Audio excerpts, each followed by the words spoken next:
Ito po ang Honda PCX 160 CBS version at ito po ang glossy black color. Silipin natin ngayong araw. Tara!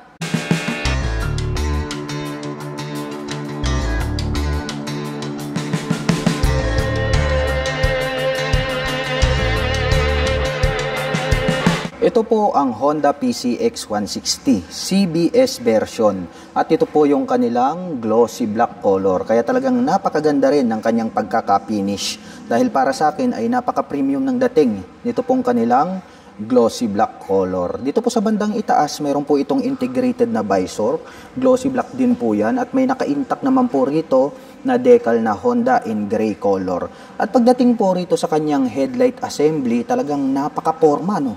Dahil nga po napakahaba nito pong kanyang headlight design. Dito po sa bandang itaas, dito po pala located itong kanyang mga turn signals. Kaya more visible po yan kapag kayo po ay liliko sa kanan at kaliwa. At dito po pala sa bandang gitna may additional lights pa rito. Kaya talagang napakaliwanag ng inyong ilaw pagdating ng gabi. Visible na visible ka talaga sa gitna ng daan. At bukod dyan, mayroon pa pala ritong split na daytime running light hanggang dito sa ibaba.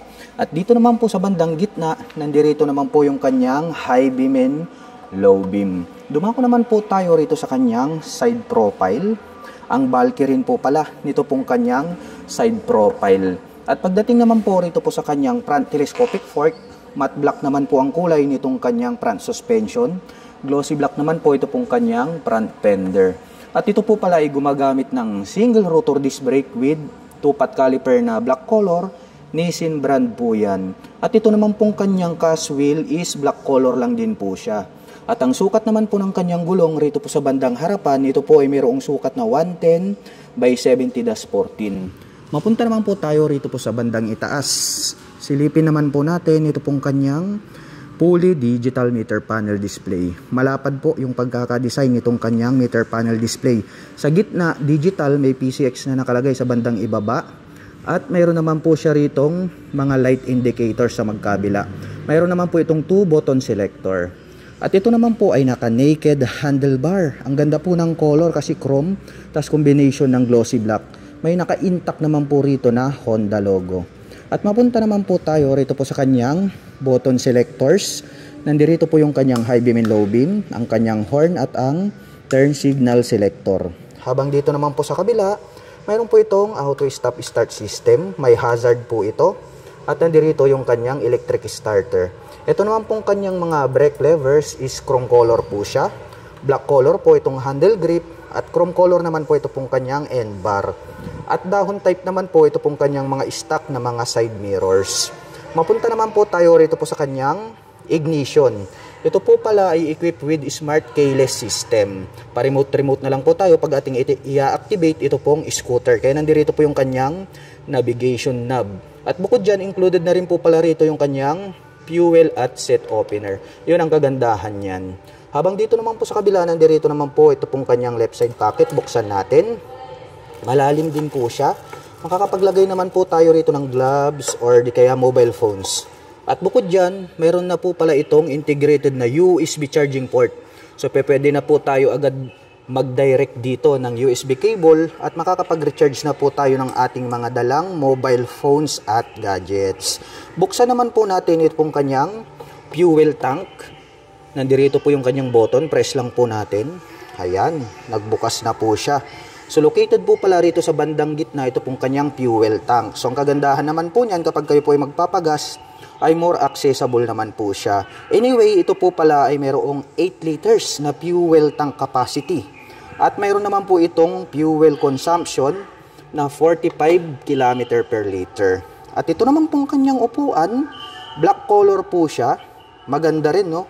Ito po, mas mataas po yung upuan ng ating back rider seat. Yung pagkakatahi, matibay. And then ito pong kanyang upuan, malambot din po siya. Kaya masasabi natin na more comfortable po siyang sakyan. Buksan naman po natin ito pong kanyang upuan. Para may pakita ko po sa inyo, ito pong kanyang under seat compartment. Ang luwag po pala nito pong kanyang seat storage. Sa tansya ko, kasya naman siguro dito yung full face helmet. Depende siguro sa size. Dahil medyo malalim din po siya. At talagang malawak. Kaya marami po tayo ritong mailalagay na mga personal belongings. Ito pong kanyang integrated na grab bar, ang nagustuhan ko rito is para po siyang nakadirect dito po sa kanyang pairings. And then, glossy black din po yung kanyang pagkaka-finish. Kaya napaka-premium nung dating. Ito pong kanyang integrated na grab bar. Dumako naman po tayo rito po sa kanyang pillion board. Meron po itong rubber cover on top na anti-slip. At bukod dyan ay meron din po pala itong footrest extension. Ngayon naman sukatin natin para malaman po natin kung gaano kaluwag ito pong kanyang pillion board. Ang luwag, no? Talagang occupied niya yung aking paa. At ang Honda PCX 160 CBS version ay meron po itong 764mm na seat height. Ngayon naman po ay susubukan nating sakyan para maipakita ko sa inyo kung gaano nga ba ito kataas. Wow, grabe. Napakababa po pala nito. Kaya kung inyong makikita mga ka-LM, lapat na lapat yung ating paa. Kaya masasabi ko na very comfortable po ito para sa mga tulad ko na 5'6" in height. At sa tansya ko naman, kayang-kaya po itong i-manage na mga 5 flat and above. Dumako naman po tayo rito po sa kanyang side profile.